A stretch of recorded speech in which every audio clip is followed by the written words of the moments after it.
चिराग पासवान जी हमारे साथ हैं। चिराग जी, क्या आवाज मिल रही है आपको मेरी?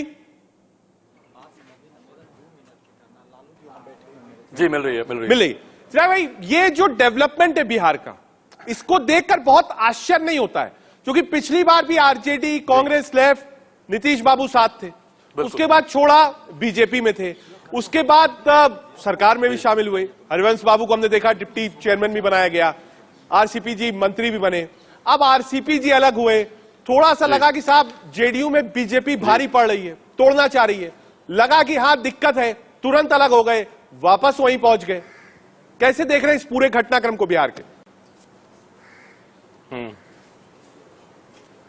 भाई इन सारी चीजों में बिल्कुल सही आपने घटना चक्र एकदम एग्जैक्टली करेक्ट आपने बताया, बट इन सारी चीजों में एक कॉमन फैक्टर क्या है कि गठबंधन कोई भी हो, मुख्यमंत्री नीतीश कुमार जी रहेंगे। महागठबंधन के साथ जाएंगे या एनडीए के साथ जाएंगे या वापस महागठबंधन में जाएंगे, परिस्थिति कोई भी हो, मुख्यमंत्री नीतीश कुमार जी रहेंगे। ये डील वो सबसे पहले क्रैक करते हैं। जब तक ये एश्योरेंस नहीं मिलता कि वो मुख्यमंत्री रहेंगे, तब तक वो किसी और दिशा की तरफ वो सोचते नहीं है। बट बहरहाल कि भाई मैं सफोकेटेड हो रहा था, ह्यूमिलिएट किया जा रहा था, भाई ये सब बहाने हैं। हकीकत में 2024 मुख्यमंत्री नीतीश कुमार जी के जहन में एक लंबे समय से रहा है।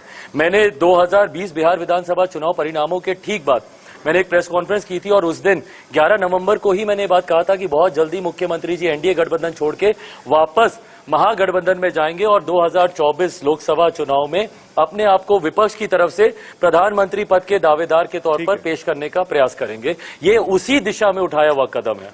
नहीं चिराग, लेकिन ये राजनीतिक तौर पर आप भी एक दल को इतने समय से देख रहे हैं, आपकी भी पार्टी है, राजनीतिक दल है। जो लल्लन जी ने कहा साहब बीजेपी कैसे डिसाइड करेगी कि हमारे कोटे से मंत्री कौन हो? आरसीपी को बार बार बीजेपी पुश कर रही थी, तो ये तो एम्बुश हुआ जो बीजेपी ने किया। जब एम्बुश किया तो नीतीश कुमार को लगा कहीं ऐसा ना हो महाराष्ट्र वाला शिंदे कांड मेरे साथ हो जाए, वो तुरंत उन्होंने डैमेज कंट्रोल किया।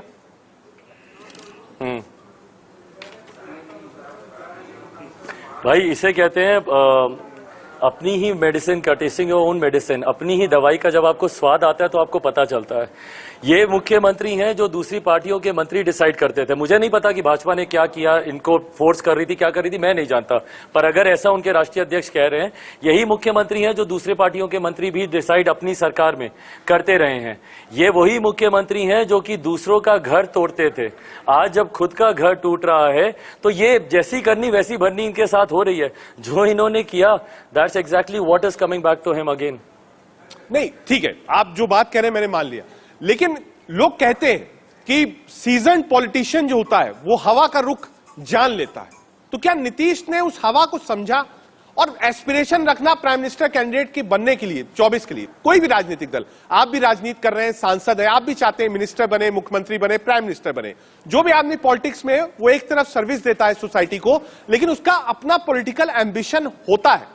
12 करोड़ लोगों को जो रिप्रेजेंट करेगा वो प्रधानमंत्री बनने का ख्वाब क्यों नहीं देख सकता है? बिल्कुल ठीक है, पर भाई प्रधानमंत्री का ख्वाब देखते देखते आप बिहार को तो नहीं बर्बाद करेंगे ना। भाई आप मुझे ईमानदारी से बताइए, आज की तारीख में ये घटना चक्र घटना ज्यादा जरूरी था या सुखाड़ से जो बिहार बर्बाद हो रहा है, किसान बदहाल हो रहे हैं, उनकी चर्चा? भाई इनको मुख्यमंत्री खेलने के लिए सरकार में नहीं चुना ना बिहार की जनता ने। आज आप इस गठबंधन के साथ मुख्यमंत्री हैं, कल आप उस गठबंधन के साथ मुख्यमंत्री हैं। इस खेल के लिए तो इनको मुख्यमंत्री नहीं चुना गया। एज अ चीफ मिनिस्टर आपकी जो रिस्पॉन्सिबिलिटीज हैं, कम से कम आप उसको तो प्रायोरिटी देंगे। और सबसे बड़ी बात भाई, आप जनादेश का तो सम्मान करेंगे। 2020 का विधानसभा का चुनाव का जनादेश एनडीए के लिए था। आप रातों रात आप उस जनादेश को बदल देते हैं, किसी और के साथ मिलकर आप सरकार बना लेते हैं। मैं तो आग्रह करूंगा महामहिम राज्यपाल जी से कि भैया वो राष्ट्रपति शासन की सिफारिश करें और बिहार में मध्यवर्ती चुनाव होने चाहिए। फ्रेश मैंडेट के लिए बिहार की जनता को जाना चाहिए। भाई बार बार आपका आज इनके साथ मन है तो आप इनके साथ हैं, कल आपका उनके साथ मन है, इसमें बिहार की जनता कहां जा रही है?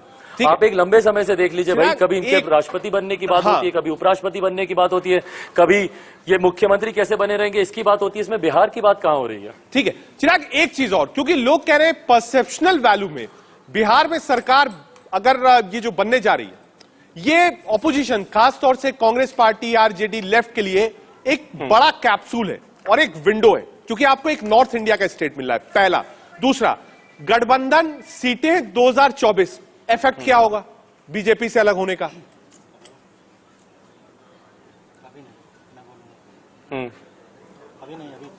भाई ये सारा जो भी समीकरण है ये 2024 के चुनाव के लिए ही रचा जा रहा है। मैं इस बात को अच्छी तरीके से मैं मानता हूं। मुख्यमंत्री जी प्रयास जरूर करेंगे, पर आप ये जिस विंडो की बात कर रहे हैं ना कि एक बड़ा नॉर्थ इंडिया का स्टेट इनके पास आ गया तो 2024 विरोधाभास इतना है आपस के दलों के बीच में ही। जितनी बार हम लोग विपक्षी दल के नेताओं को एक साथ एक मंच पर देखते हैं तो एक साथ 14-15 प्रधानमंत्री पद के दावेदारों को भी देखते हैं, जिनमें एक दावेदार आज विपक्ष के साथ और जुड़ गए हैं। तो आने वाले समय में क्या होगा नहीं होगा, मैं भविष्यवक्ता नहीं हूं 2024 के चुनाव में क्या होगा, पर मैं इतना जरूर मानता हूं कि मुख्यमंत्री जी ने हमेशा प्रायोरिटी अपनी व्यक्तिगत महत्वाकांक्षाओं को दी है, ना दल को ना किसी गठबंधन को। 2024 में भी जब गठबंधन के भीतर बातचीत का दौर शुरू होगा, प्रायोरिटी ये खुद रहेंगे उसमें भी। ठीक है, बहुत शुक्रिया आप चिराग पासवान जी, आप हमसे जुड़े और बेबाकी से आपने बातें रखी बिहार के बारे में। बहुत शुक्रिया चिराग पासवान जी।